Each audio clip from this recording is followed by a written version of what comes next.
దేవుడు ఇలాగు పిలుచుచున్నాడు, ప్రయాసపడి భారము మోసికొనుచున్న సమస్త జనులారా నా యొద్దకు రండి, నేను మీకు విశ్రాంతిని కలుగజేతును. మత్తయి సువార్త 11:28. ఈ మాటలు సాక్షాత్తు యేసు ప్రభువారు కేవలం తన శిష్యులతో మాత్రమే కాదు, సమస్త జనులను పిలుస్తూ ఉన్నారు. ప్రయాసపడి భారము మోస్తున్న ప్రతి ఒక్కరిని పిలుస్తూ ఉన్నాడు. ఈ లోకంలో క్రైస్తవులేమి క్రైస్తవేతరులేమి అందరూ అనేక రకాలైన భారాలను మోస్తూనే జీవిస్తూ ఉన్నారు. ఇప్పుడు వింటున్న మనము కూడా అనేక భారాలను కలిగి ఉన్నాము. కొంతమంది ఒక భారం కలిగి ఉంటే, కొందరు అనేక భారాలు కలిగి ఉన్నాము. అవన్నీ ప్రభువుకు తెలుసు.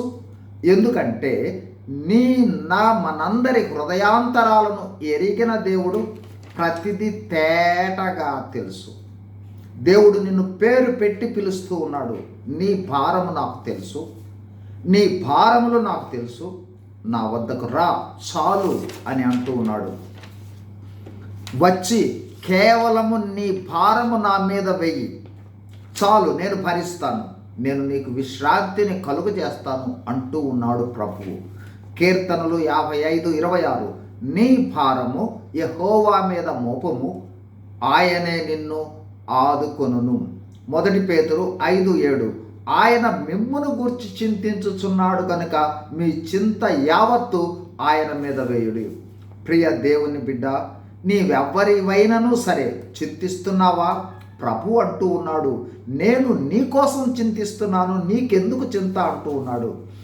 అలాగే అనేక విధాలైన జీవిత సమస్యలతో భారముగా నీ జీవితం కొనసాగుతూ లాగుతూ ఉన్నావా?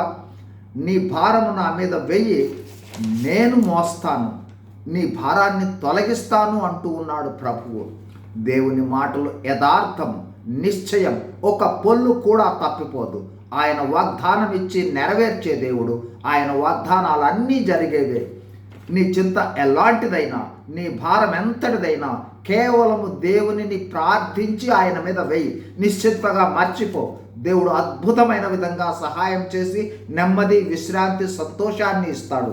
సందేహం లేకుండా నమ్ము, ఈ క్షణమే నెమ్మది వస్తుంది. God bless you. Thank you.